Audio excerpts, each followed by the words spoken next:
আজ 2রা আগস্ট রবিবার জানিয়ে দেব আজকের বাছাই করা 40টি তাজা সংবাদ। খবরের শুরুতেই হেডলাইন্স। যাদের পাওয়ার কথা কিন্তু কমলো চিন্তা, অগাস্টের টাকা ছাড়ার আগেই অন্নপূর্ণা যোজনা নিয়ে বড় আপডেট। আমি অত্যন্ত লজ্জিত, প্রভাবিত হয়েছিলাম। মোদির ক্ষমা করার পরই বোধোদয় সেই তরুণীর দেশবাসীর কাছে ক্ষমা ভিক্ষা। কমনওয়েলথ গেমসের বক্সিংয়ে ভারতের প্রথম সোনা প্রীতি জেসমিনের লড়াই দেখল গোটা দেশ। ঘরে বসেই ডিজিটাল সেন্সাস জেনে নিন অনলাইনে ফর্ম পূরণের সহজ উপায়। চন্দ্রনাথ খুনে সিবিআইয়ের হাতে গ্রেপ্তার বিজেপি কর্মী দুই ভাই। শুভেন্দুর আত্মসহায়ক খুনে নয়া তথ্য পেল কেন্দ্রীয় সংস্থা। ডিম কিন্তু অন্যদিকেও পড়তে পারে, তোলাবাজি বন্ধে 15 দিন সময় দিয়ে বিজেপি কর্মীদেরও কড়া বার্তা দিলেন শ্রমিক ভট্টাচার্য। ধেয়ে এলো একের পর এক ভয়ঙ্কর ব্যালিস্টিক মিসাইল, গুড়িয়ে গেল বহুতল, ধ্বংসস্তূপের নিচে প্রাণের সন্ধান। এসআইআরের নাম বাদ পড়লেই রেশন বন্ধ নয়, নির্দেশ কলকাতা হাইকোর্টের। E20 পেট্রোলের বিরুদ্ধে পথে নামছেন কেজরি। 3টি দাবিতে মোদির বাসভবন অভিযানের ডাক, গণস্বাক্ষর 2 লাখের। পিঙ্ক কার্ডে সরকারি বাসে বাস ভাড়া মকুব, এখনও আবেদন না করে থাকলে জেনে নিন উপায়। অ্যাকাউন্টে রাতারাতি 100 কোটি টাকা, কুলতলির দিনমজুরের স্ত্রীর মাথায় হাত, দাবি গুরুত্ব দিচ্ছে না ব্যাংক। ময়দান মার্কেট খালি করতে 500 ব্যবসায়ীকে নোটিশ, দ্রুত দোকান সরানোর নির্দেশ। আর রান্না করবেন না মিড ডে মিল, স্কুলের রাঁধুনি ও কর্মীদের ভবিষ্যৎ বাতলে দিলেন খোদ মুখ্যমন্ত্রী। আয়ুষ্মান ভারত কার্ড সবাই পাবেন না, যোগ্যতার মাপকাঠি জানেন তো? জিপে এবং ফোনপেতে আর দেখা যাবে না আপনার ফোন নম্বর। 4 সেপ্টেম্বর থেকে আসছে নতুন নিয়ম। পুলিশের গুলিতে মৃত্যুতে পুলিশই তদন্ত করবে, বারুইপুর এনকাউন্টার কাণ্ডের তদন্তকারী বদলছে আরজি হাইকোর্টে। অবৈধ অনুপ্রবেশকারীদের দেখাশোনা করবে না ভারত, রাজ্যে জনগণনার সূচনায় কড়া বার্তা মুখ্যমন্ত্রী শুভেন্দুর। উত্তরবঙ্গবাসীর জন্য সুখবর, বাগডোগরায় গড়ে উঠবে এইমস, আশ্বাস প্রতিমন্ত্রীর। E20 পেট্রোল নীতির প্রতিবাদ, আইন শৃঙ্খলার অবনতির আশঙ্কায় দিল্লিতে গৃহবন্দী তাহসিন পুনওয়ালা। মিডিয়া মৃতব্রত, পেনশন বৃদ্ধির দাবিতে মুখ্যমন্ত্রী অধ্যক্ষের দ্বারস্থ হবেন প্রাক্তন বিধায়করা। 300 টাকা বেশি দিয়ে রান্নার গ্যাস কিনতে হবে এসব গ্রাহকদের, জানে কাদের জেনে নিন। রক্ত পাচার ও অনিয়মের অভিযোগ, রাজ্যে 11টি ব্লাড ব্যাংকের উপর নিষেধাজ্ঞা স্বাস্থ্য ভবনের। ব্যাংকে গিয়ে গরিব মহিলা দেখলেন অ্যাকাউন্টে পড়েছে 100 কোটি, আতঙ্কের মাঝেই কাশ্মীরা যা জানতে পারলেন অবাক হয়ে যাবেন শুনে। এক যুদ্ধ হেরে অন্য যুদ্ধ জয়ের প্রস্তুতি ফিফার। 64 দেশ নিয়ে ফুটবল বিশ্বকাপ করার কাজ শুরু, ঘোষণা হতে পারে এই বছরই। কার রেশন কার্ড থাকবে, কার বাতিল হবে জানুন সরকারের নতুন নিয়ম। এসআইআরে বাদ পড়েছে নাম, কি হবে সেন্সাসে? CAA মনে করিয়ে অনুপ্রবেশ বার্তা শুভেন্দুর। জম্মু কাশ্মীরে মেঘভাঙ্গা বৃষ্টির তাণ্ডব, হরপাবানে ভেসে গেল গাড়ি, বন্ধ স্কুল। তাহলে পাসপোর্টই ভারতের নাগরিকত্বের প্রমাণ? সংসদে স্পষ্ট করল মোদী সরকার। 262 কোটির সাফল্যের মাঝেও ধাক্কা, কাবেরী জল বন্টন নিয়ে বিক্ষোভ। কর্ণাটকে বিপাকে বিজয়ের জনা। 8ম বেতন কমিশনের দ্বিগুণ হবে বেতন, 7 বছরে বেতন দ্বিগুণ বনাম ফিটমেন্ট ফ্যাক্টরের হিসাব। আসল ব্যাপারটা কি? এতক্ষণ শুনছিলেন সংবাদ শিরোনাম, এবার শুনবেন বিস্তারিত খবর। জুন জুলাইয়ের পর আগস্ট মাসে অন্নপূর্ণা যোজনার টাকা নিয়ে চর্চা বর্তমানে তুঙ্গে। আগের মাসে অনেকেই অভিযোগ তুলেছিলেন যোগ্য হয়েও এই সরকারি প্রকল্পে বঞ্চিত হয়েছেন, অ্যাকাউন্টে ক্রেডিট হয়নি 3000 টাকা। যারা এখনও ভাতার টাকা পাননি তাদের নিয়ে কি ভাবছে দল? এবার সেই নিয়ে বড় মন্তব্য করলেন মন্ত্রী অগ্নিমিত্রা পাল। অন্নপূর্ণা যোজনা নিয়ে নয়া কর্মসূচি মন্ত্রীর। উল্লেখ্য, ক্ষমতায় আসার আগে রাজ্যে 25 থেকে 60 বছর বয়সী মহিলাদের মাসে মাসে 3000 টাকা করে দেওয়ার প্রতিশ্রুতি দিয়েছিল বিজেপি। সেই সময় বলা হয়েছিল যারা লক্ষ্মীর ভাণ্ডার পায় তারা সকলেই অন্নপূর্ণা যোজনা পাবেন। পরে অবশ্য সিদ্ধান্ত বদল হয়। লক্ষ্মীর ভাণ্ডার প্রাপকদের তালিকায় বিস্তর গড়মূল থাকায় নতুন করে ফর্ম ফিল আপ করার নির্দেশ দেওয়া হয়। প্রধানমন্ত্রী মোদির ক্ষমা করার পর শেষমেশ দেশের কাছে ক্ষমা প্রার্থী যন্তর মন্তরের ওই তরুণী। দিল্লির যন্তর মন্তরে 23শে জুলাইয়ের বিক্ষোভে প্রধানমন্ত্রী নরেন্দ্র মোদির বিরুদ্ধে আপত্তিকর ভাষা ব্যবহারের অভিযোগে অভিযুক্ত রুচিকা সিং অনলাইনে প্রকাশিত একটি ভিডিওতে ক্ষমা চেয়েছেন। নিজের বয়স 15 বছর বলে দাবি করা এই তরুণীকে ভাইরাল ভিডিওতে বলতে শোনা যায় যে কন্ট প্লেস ঘুরে বন্ধুদের সঙ্গে বিক্ষোভে যোগ দিয়েছিলেন তিনি। সেখানে প্রধানমন্ত্রীর বিরুদ্ধে তোলা তার আপত্তিকর স্লোগান মানুষের মনে কুপ্রভাব ফেলেছে। ভিডিওতে তিনি বলেন, আমি বিক্ষোভকারীদের দ্বারা প্রভাবিত হয়েছিলাম, আমার বয়স মাত্র 15 বছর, আমি যা করেছি তা ক্ষমার অযোগ্য। আমি প্রচুর খারাপ কথা বলেছি। ঘটনাটিকে নিয়ে নিজের প্রথম ও শেষ ভুল আখ্যা দিয়ে ওই তরুণী আরও বলেন, আমি পুরো দেশের কাছে ক্ষমা চাইছি, আমি অত্যন্ত লজ্জিত, নিজের দিকে তাকাতেও পারছি না, দয়া করে আমাকে ক্ষমা করে দিন। কমনওয়েলথ গেমসে সোনা জিতলেন প্রীতি পাওয়ার। ভারতের বক্সিংয়ে এলো প্রথম স্বর্ণপদক। ভারতের প্রীতি পাওয়ার কমনওয়েলথ গেমস 2026-এ দুর্দান্ত পারফরম্যান্স করে মহিলাদের 54 কেজি বিভাগে স্বর্ণপদক জিতেছেন। ফাইনালে তিনি মুখোমুখি হয়েছিলেন কানাডার স্কারলেট সাভানা ডেলগাডোর। প্রথম 2 রাউন্ডে দারুণ পারফর্ম করে স্পষ্টভাবে এগিয়ে যান প্রীতি। যদিও তৃতীয় রাউন্ডে ডেলগাডো আক্রমণাত্মক ভঙ্গিতে জোরালো প্রত্যাবর্তনের চেষ্টা করেন এবং শুরু থেকেই ভারতীয় বক্সারকে চাপে রাখার চেষ্টা করেন। তবে চাপের মুখেও অসাধারণ সংযম দেখান প্রীতি। পুরো লড়াই জুড়ে তিনি নিজের লিড ধরে রাখেন এবং প্রথম 2 রাউন্ডের দুর্দান্ত পারফরম্যান্সের সুবাদে শেষ পর্যন্ত ম্যাচ জিতে নেন। এই জয়ের মাধ্যমে কমনওয়েলথ গেমস 2026-এ ভারতের হয়ে বক্সিংয়ে প্রথম স্বর্ণপদক এনে দিলেন প্রীতি পাওয়ার। তার এই সাফল্য ভারতের বক্সিং দলের জন্য টুর্নামেন্টের প্রথম সোনার পদক হিসেবেও ইতিহাসে জায়গা করে নিল। ভারতে এই প্রথমবার ডিজিটাল পদ্ধতিতে সেন্সাস বা জনগণনার কাজ শুরু হয়েছে। পশ্চিমবঙ্গ সহ সারা দেশের নাগরিকরা 1 আগস্ট থেকে 15 আগস্ট পর্যন্ত সেলফ এনুমারেশন প্রক্রিয়ার মাধ্যমে অনলাইনে নিজেদের পরিবারের তথ্য নিজেরাই জমা দিতে পারবেন। পদ্ধতিটি সহজ, দ্রুত এবং স্বচ্ছ করার লক্ষ্যে এই ডিজিটাল ব্যবস্থা চালু করা হয়েছে। নাগরিকদের se-census.government.in পোর্টালে গিয়ে নিজের রাজ্য নির্বাচন ও মোবাইল নম্বর দিয়ে ওটিপি যাচাইয়ের মাধ্যমে লগইন করতে হবে। এরপর ঠিকানা ও ডিজিটাল ম্যাপের সঠিক অবস্থান নিশ্চিত করে প্রয়োজনীয় প্রশ্নের উত্তর দিতে হবে। ফর্মটি সাবমিট করার আগে তথ্য যাচাই করে নিতে হবে, কারণ একবার চূড়ান্ত জমা দেওয়ার পর তা আর পরিবর্তন করা সম্ভব নয়। এছাড়া একটি মোবাইল নম্বর কেবল একটি পরিবারের জন্যই ব্যবহার করা যাবে। শুক্রবার যাদের গ্রেপ্তার করা হয়েছে তাদের নাম সাগর সোনকর এবং সাহেব সোনকর, 2 সহোদর বিজেপির সঙ্গে যুক্ত বলে জানা গিয়েছে। তাছাড়া তারা চন্দ্রনাথ রথের পূর্ব পরিচিতও বটে। ভোটের ফল বার হওয়ার 2 দিনের মাথায় মধ্যমগ্রামে গুলি করে খুন করা হয় শুভেন্দু অধিকারীর আত্মসহায়ক চন্দ্রনাথ রথকে। শুভেন্দু অধিকারীর আত্মসহায়ক চন্দ্রনাথ রথের খুনে জড়িত আরও 2 জনকে গ্রেপ্তার করল সিবিআই। ধৃতেরা সম্পর্কে 2 ভাই। সিবিআই সূত্রে খবর, শুক্রবার অভিযুক্তদের টানা জিজ্ঞাসাবাদের পর গ্রেপ্তার করা হয়েছে। এর আগে চন্দ্রনাথ খুনে যারা গ্রেপ্তার হয়েছে তারা হয় শুটার নয়তো মিডলম্যান। তবে এই 2 অভিযুক্ত মূল চক্রী হতে পারেন বলে তদন্তকারীদের সূত্রে খবর। যাদের গ্রেপ্তার করা হয়েছে তাদের নাম সাগর সোনকর এবং সাহেব সোনকর, 2 সহোদর বিজেপির সঙ্গে যুক্ত বলেই খবর। তাছাড়া চন্দ্রনাথেরও পূর্ব পরিচিত। শ্রমিক ভট্টাচার্যের মতে, পৃথিবীতে সমস্ত একচেটিয়া একদলীয় একাধিপত্যের পতন হয়।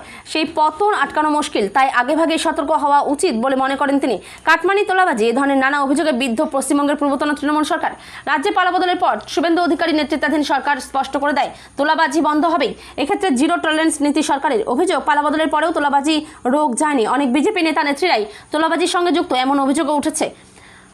সেই আবহে এবার তোলাবাজি রুখতে কড়া বার্তা বিজেপির রাজ্য সভাপতি শ্রমিক ভট্টাচার্যের। 15 দিন সময় বেঁধে দিয়ে তার হুঁশিয়ারি, শুধরে যান নয়তো বুঝিয়ে দেওয়া হবে বিজেপি কী জিনিস। বিজেপির নামে দলীয় পতাকা হাতে অনেকে তোলাবাজি করছেন, সেই অভিযোগ এক প্রকার মেনে নিয়েছেন শ্রমিক। তবে এও ইঙ্গিত দিলেন তাদের অধিকাংশই রাতারাতি বিজেপি হওয়ার নেতাকর্মী। রাশিয়া ইউক্রেন যুদ্ধের মধ্যে ইউক্রেনের রাজধানী কিয়েভে ফের বড়সড় রাতভর হামলা চালালো রাশিয়া। স্থানীয় প্রশাসনের দাবি, ব্যালিস্টিক ক্ষেপণাস্ত্র ও ড্রোনের এই হামলায় এখনও পর্যন্ত অন্তত 3 জনের মৃত্যু হয়েছে এবং 12 জনেরও বেশি আহত হয়েছেন। একাধিক আবাসিক ভবন ও শিল্পাঞ্চল ব্যাপকভাবে ক্ষতিগ্রস্ত হয়েছে। ধ্বংসস্তূপের নিচে কয়েকজন আটকে থাকতে পারে বলে আশঙ্কা করা হচ্ছে। তাদের উদ্ধারে জোর কদমে কাজ চালাচ্ছেন জরুরি পরিষেবার কর্মীরা। হামলায় কিয়েভের একটি 5তলা আবাসিক ভবন সবচেয়ে বেশি ক্ষতিগ্রস্ত হয়েছে বলে জানা গিয়েছে। ক্ষেপণাস্ত্র ও ড্রোনের আঘাতে ভবনটির একাধিক অংশ ক্ষতিগ্রস্ত হয় এবং ধ্বংসাবশেষের জেরে আশপাশের এলাকায় আগুন ছড়িয়ে পড়ে। উদ্ধারকারী দল দ্রুত ঘটনাস্থলে পৌঁছে বাসিন্দাদের উদ্ধারের কাজ শুরু করে। ভবনের ভিতরে কেউ আটকে রয়েছেন কি না তা খতিয়ে দেখা হচ্ছে। এসআইআর প্রক্রিয়ায় বাংলার বহু মানুষের নাম বাদ পড়েছে। এদের মধ্যে অনেকেরই রেশন বন্ধ করা হয়েছে বলে অভিযোগ। বিষয়টিকে চ্যালেঞ্জ করে এসআইআর এর নাম বাদ পড়া একজন কলকাতা হাইকোর্টে মামলা করেছিলেন। সেই মামলায় রায়ে বিচারপতি হিরণময় ভট্টাচার্য জানিয়েছে যে এসআইআর এ নাম বাদ পড়লে রেশন সরবরাহের সুবিধা বন্ধ করা যাবে না। নির্দেশের উল্লেখ রয়েছে, আদালতের অনুমতি ছাড়া আবেদনকারীর মাসিক রেশন পাওয়ার অধিকারের বিষয়ে পশ্চিমবঙ্গ সরকার কোনো কঠোর বা শাস্তিমূলক পদক্ষেপ গ্রহণ করতে পারবে না। কোচবিহার জেলার বাসিন্দা উম্মেশ সালমা খাদ্য ও সরবরাহ দপ্তরের বিশেষ সচিবের 4 জুন 2026-এর একটি আদেশকে চ্যালেঞ্জ করেছিলেন। ওই আদেশে এসআইআর প্রক্রিয়ার ফলাফলের ভিত্তিতে অযোগ্য ও ভুয়ো সুবিধাভোগীদের তালিকা থেকে বাদ দেওয়ার অভিযান শুরুর কথা বলা হয়েছিল। পাম্পে গিয়ে সাধারণ মানুষ কি আর বিশুদ্ধ পেট্রোল কিনতে পারবেন না? E20 মিশে থাকা তেল কিনতে বাধ্য হওয়ার প্রতিবাদে এবার সরাসরি দিল্লির অলিতে গলিতে আন্দোলনের ধার বাড়াতে নামছেন দিল্লির প্রাক্তন মুখ্যমন্ত্রী আম আদমি পার্টির সুপ্রিমো অরবিন্দ কেজরিওয়াল। কেবল মুখে দাবি জানানোই নয়, সরকারের এই সিদ্ধান্তের বিরুদ্ধে গণস্বাক্ষর জমা দিতে আগামী 4ই আগস্ট প্রধানমন্ত্রী নরেন্দ্র মোদীর বাসভবন ঘেরাওয়ের ডাক দিয়েছেন দিল্লির প্রাক্তন মুখ্যমন্ত্রী। শনিবার দিল্লির কনস্টিটিউশন ক্লাব অফ ইন্ডিয়ায় E20 জ্বালানি সম্পর্কিত এক সভায় যোগ দিয়েছিলেন কেজরিওয়াল। সেখানে তিনি চাচা ছোলা ভাষায় কেন্দ্রকে আক্রমণ করে বলেন, পেট্রোল পাম্পগুলিতে সাধারণ ক্রেতাদের স্বাধীন পছন্দ বজায় রাখতে হবে। একজন গ্রাহক E20 মিশ্রিত তেল নেবেন নাকি সাধারণ বিশুদ্ধ পেট্রোল নেবেন, সেই বিকল্পটি তেল পাম্পে রাখা বাধ্যতামূলক করা হোক। পশ্চিমবঙ্গের সরকারি বাসে মহিলাদের বিনামূল্যে পরিষেবা চালু করেছে রাজ্য সরকার। গত 1 জুন থেকে মহিলারা সরকারি বাসে ফ্রি ভ্রমণ করতে পারছেন। এতদিন যে কোনো একটি আধার কার্ড, ভোটার কার্ড দেখালেই সরকারি বাসে বিনামূল্যে যাতায়াতের সুযোগ পাচ্ছিলেন মহিলা যাত্রীরা। তবে সেটা বেশি দিন নয়। মহিলাদের সরকারি বাসে ফ্রি ভ্যালু টিকিট পেতে আগে পিঙ্ক কার্ডের ঘোষণা করেছিল সরকার। কথা ছিল 1 আগস্ট থেকে সরকারি বাসে যাত্রার ক্ষেত্রে বাধ্যতামূলক করা হবে সেই কার্ড। তবে আগে পিঙ্ক কার্ড তৈরিতে 2 মাসের সময়সীমা দেওয়া হলেও এখনই কড়াকড়ি করা হচ্ছে না, কারণ কার্ড তৈরি করতে কোথায় কিভাবে আবেদন করতে হবে সে বিষয়ে এখনও অনেক যাত্রী সন্দিহান। পরিবহনের দপ্তরের তরফে জানানো হয়েছে, অফলাইন এবং অনলাইন দুভাবেই করা যাবে পিঙ্ক কার্ডের আবেদন। পরিবারের দাবি, বর্তমানে তাদের ব্যাংক অ্যাকাউন্টে লেনদেনও বন্ধ রয়েছে। শুধু ওই বিপুল অঙ্কের টাকা নয়, নিজেদের জমানো অর্থ তুলতে পারছেন না তারা। গ্যাস বুকিংয়ের টাকা জমা পড়ার পরে ব্যাংকে পাসবই আপডেট করতে গিয়েছিলেন কাশ্মীরা শেখ। পাসবই আপডেট হওয়ার পরে দেখেন তার অ্যাকাউন্টে 100 কোটি টাকা। দেখে হতবাক কুলতলির কুন্দখালি গ্রামের কীর্তনখোলা এলাকার বাসিন্দা।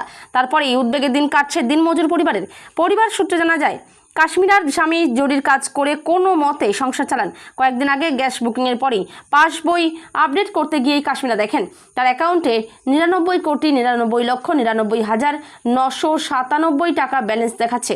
কাশ্মীরা ও তার স্বামী ব্যাংকের স্থানীয় শাখায় গিয়ে অভিযোগ জানান। তাদের অভিযোগ, ব্যাংক কর্তৃপক্ষ বিষয়টি গুরুত্ব দিয়ে দেখেননি। তাদের দাবি, ব্যাংক কর্তৃপক্ষ কোনো স্পষ্ট ব্যাখ্যা না দিয়ে ফিরে যেতে বলেন। সরকারি প্রকল্পের স্বার্থে এবার সরানো হচ্ছে এসপ্ল্যানেডের ময়দান মার্কেট। জোকা এসপ্ল্যানেড মেট্রো করিডোরের নির্মাণ কাজ দ্রুত এগিয়ে নিতে আগামী 26 আগস্টের মধ্যে মার্কেট খালি করার নির্দেশ দেওয়া হয়েছে। সরকারি জমি দখল বা বেআইনি নির্মাণের বিরুদ্ধে আগেই করা অবস্থানের কথা জানিয়েছিলেন মুখ্যমন্ত্রী শুভেন্দু অধিকারী। সেই আবহে এবার এসপ্ল্যানেডের ময়দান মার্কেটের বহু দোকানে নোটিশ জারি করা হয়েছে। তবে এটি কোনো উচ্ছেদ অভিযান নয়। রেল বিকাশ নিগম লিমিটেডের পক্ষ থেকে জানানো হয়েছে, মেট্রো সম্প্রসারণ প্রকল্পের স্বার্থে ব্যবসায়ীদের সাময়িকভাবে দোকান সরিয়ে নিতে বলা হয়েছে। পরিকল্পনা অনুযায়ী পুরো মেট্রো স্টেশনটি গড়ে উঠবে ময়দান মার্কেট।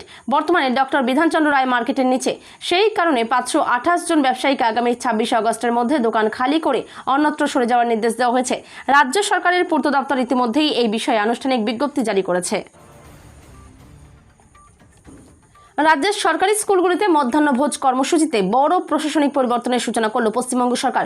শনিবার কলকাতা ইসকনের অন্নামৃত ফাউন্ডেশন মেগা কিচেন থেকে প্রস্তুত পুষ্টিকর মিড ডে মিল বিতরণ কর্মসূচির উদ্বোধন করে মুখ্যমন্ত্রী শুভেন্দু অধিকারী জানান, প্রথম পর্যায়ে কলকাতা পৌর এলাকার 500টি সরকারি ও সরকার পোষিত প্রাথমিক এবং উচ্চ প্রাথমিক বিদ্যালয়ের 44,000 পড়ুয়া এই প্রকল্পের আওতায় এসেছে। আগামী 3 মাসের মধ্যে পরিষেবা সম্প্রসারণ করে প্রায় 2.5 লক্ষ শিক্ষার্থীর কাছে পৌঁছে দেওয়া হবে বলেও ঘোষণা করেন তিনি। মুখ্যমন্ত্রী জানান, সরকারের দায়িত্ব নেওয়ার পরই এই প্রকল্প নিয়ে শিক্ষা দপ্তর, অর্থ দপ্তর এবং মুখ্য সচিবের সঙ্গে একাধিক বৈঠক হয়। পরে মন্ত্রিসভার অনুমোদন এবং বাজেটে বরাদ্দের মাধ্যমে প্রকল্পটি কার্যকর করা হয়েছে। তার দাবি, প্রধানমন্ত্রী পোষণ প্রকল্পের আওতায় রাজ্য সরকার ও অন্নামৃত ফাউন্ডেশনের যৌথ উদ্যোগে এই পরিষেবা চালু হয়েছে। আয়ুষ্মান ভারত কার্ড থাকলে বছরে 5 লক্ষ টাকা পর্যন্ত বিনামূল্যে চিকিৎসা করাতে পারবেন মানুষ। তবে রাজ্যের সবাই আয়ুষ্মান ভারত কার্ডের সুবিধা পাবেন না। আপনি কোন কোন ক্যাটাগরিতে পড়লে আয়ুষ্মান ভারত কার্ডের সুবিধা পাবেন, নাকি আপনি এই ক্যাটাগরিতে পড়েন না, তাহলে পাবেন না আয়ুষ্মান ভারতের কার্ডের সুবিধা।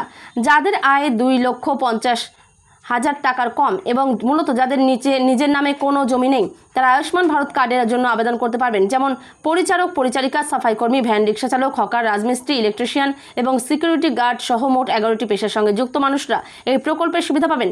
অর্থাৎ আর্থিকভাবে পিছিয়ে পড়া শ্রেণীর মানুষরা আয়ুষ্মান ভারত কার্ডের সুবিধা পাবেন।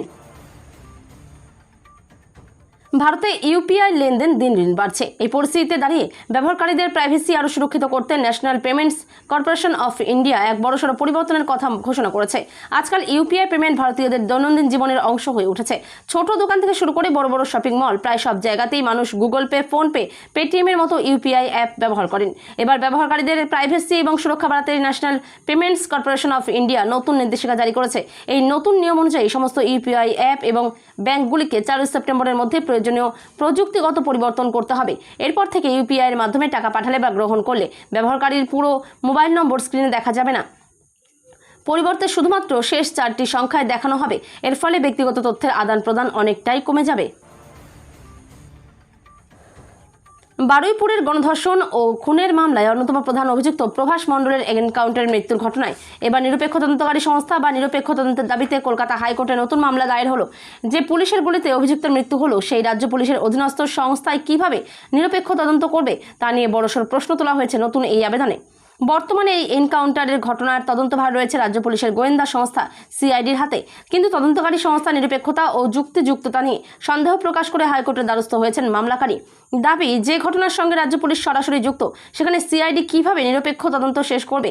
এর ফলে ঘটনার আসল রহস্য কি আদৌ কোনোদিন উন্মোচিত হবে? সেই কারণে নিরপেক্ষ তদন্তকারী সংস্থা দিয়ে তদন্তের আর্জি জানানো হয়েছে আদালতের কাছে। রাজ্যে আনুষ্ঠানিকভাবে শুরু হলো 16তম জনগণনার কাজ। এবারের জনগণনায় বড় পরিবর্তন হিসেবে চালু হয়েছে সেলফ এনিউমারেশন ব্যবস্থা, অর্থাৎ সাধারণ মানুষ চাইলে নিজেরাই ডিজিটাল মাধ্যমে নিজেদের তথ্য নথিভুক্ত করতে পারবেন। শনিবার সল্টলেকের সেচ দপ্তরের বাংলো থেকে স্বগণনার মাধ্যমে জনগণনার সূচনা করলেন মুখ্যমন্ত্রী শুভেন্দু অধিকারী।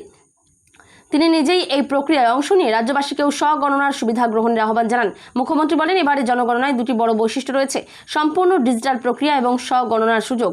তিনি জনগণনার কাজে যুক্ত কর্মীদের সর্বাত্মক সহযোগিতা করার আবেদন জানান এবং সাধারণ মানুষকে এই উদ্যোগে অংশগ্রহণের আহ্বান জানান।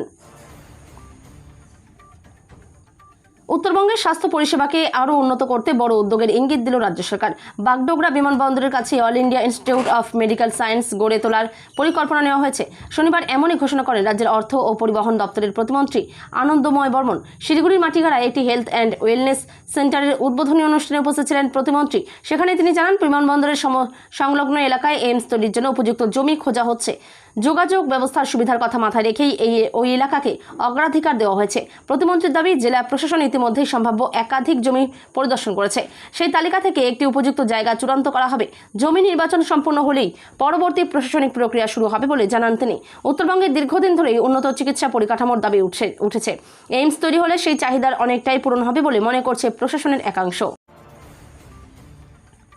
কেন্দ্রের বিতর্কিত E20 পেট্রোল নীতির বিরুদ্ধে প্রতিবাদ মিছিল ও অনশনে বসার ঠিক আগেই তাহসিন পুনাওয়ালাকে গৃহবন্দী করার অভিযোগ উঠল দিল্লি পুলিশের বিরুদ্ধে। কেন্দ্রীয় সড়ক পরিবহন মন্ত্রী নীতিন গডকরির ইথানল মিশ্রিত জ্বালানি নীতির বিরুদ্ধে কড়া অবস্থান নিয়েছেন অ্যাক্টিভিস্ট তাহসিন পুনাওয়ালা।